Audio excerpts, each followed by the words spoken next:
High দোস্ত, আপনার দোস্ত আমি দিদার। তো দোস্ত আজকে একটা ভিডিও নিয়ে আসলাম সোনালিকা 48। তো গাড়িটা মূলত সোনালিকা নাঙ্গলের কিছু কিছু নাঙ্গল আপনার সিফটি শেপে সিলে দিয়ে প্রচুর তেল গামে। মানে এই সিফটি শেপ এই যে সিলটা দেখতেছেন, এই সিলটার কারণ এদিক দিয়ে প্রচুর অয়েল লিক করে। তারপরে আপনার এদিক দিয়ে অনেক পানি যাওয়ার কারণে বিয়ারিংগুলো টিকে না গিয়ার বক্সের। এই সিফটি শেপ আপনার সোনালিকা নাঙ্গল বলেন, মাহিন্দ্রা নাঙ্গল বলেন, যেটা আপনার এখন বর্তমানে মাহিন্দ্রা ট্রাক্টর, যে মাহিন্দ্রা ট্রাক্টরের সাথে যে নাঙ্গলটা দেয় এই নাঙ্গলের সেম সিস্টেম। তো এই কারণে আপনার প্রচুর মানুষ এই নাঙ্গল চেঞ্জ করতেছে। এই গিয়ার বক্সে জ্বালায়, সাইড কভার কিন্তু নাঙ্গলে বিশেষ করে জ্বালায় না, কিন্তু এই নাঙ্গলটা আপনি বিশেষ করে বেশি একবারে অতিরিক্ত জ্বালাই এই সিলগুলা। তো এই সিলটা কিভাবে আপনি মডিফাই করবেন সে বিষয়ে আজকে ভিডিও নিয়ে আসলাম আপনাদেরকে। আমি বিষয়টা দেখলাম, চোখে পড়লো, তার জন্য জিনিসটা আপনাদেরকেও দেখালাম যে কিভাবে এই ডাবল সিল করবেন, কিভাবে করলে সুবিধা হয় সে বিষয় আর কি।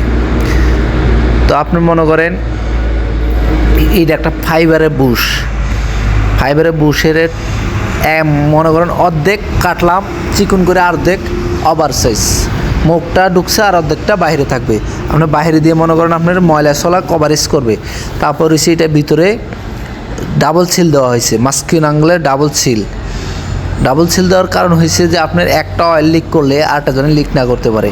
আর একটা বাজে দিছি, একটা উল্টা দিছি, কারণ হয়েছে আপনার একটা পানি রক্ষা করার জন্য জানি পানিগুলো ভিতরে না যায়, আর একটা সেফটি দেওয়া হয়েছে যে তেলগুলো যেন বাইরের পাইল না যায়। দুটোটা মিলে মূলত সিলগুলো দেওয়া হয়েছে। এই নাঙ্গল নিয়ে অনেক ভাই বলে যে ভাই এই বিষয় নিয়ে একটা ভিডিও দিবেন, যে এই বিষয় নিয়ে খুব মানুষ বিপদে আছে এই নাঙ্গলটা নিয়ে।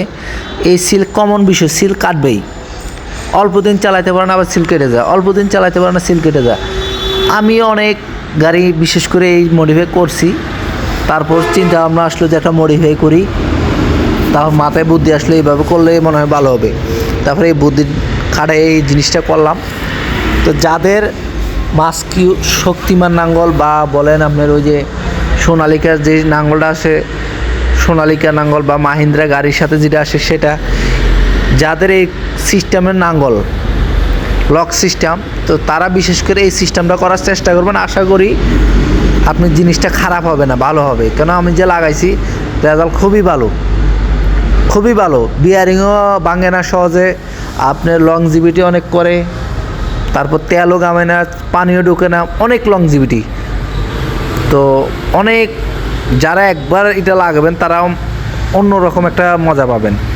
তো এই সিলটা লাগাইতেছি, দেখেন এটা পুরা ঢুকবে না, অর্ধেকটা সেটিং হওয়ার পরে আর অর্ধেক বাইরে থাকবে। তো বিশেষ করে অর্ধেক বাইরে থাকার পরে সিলটা বুশটা অর্ধেক বাইরে থাকবে। অর্ধেক বাইরে থাকার কারণ হয়েছে যে ময়লাগুলো সেফটি দিবে, আবার খুলতে যেন সুবিধা হয়। আর যদি একবার পুরোটা সেম ঢুকাই নেয় তাহলে আপনার খুলতে আবার সমস্যা হতে পারে, কেন বাড়ি দিয়ে নষ্ট করে নেব।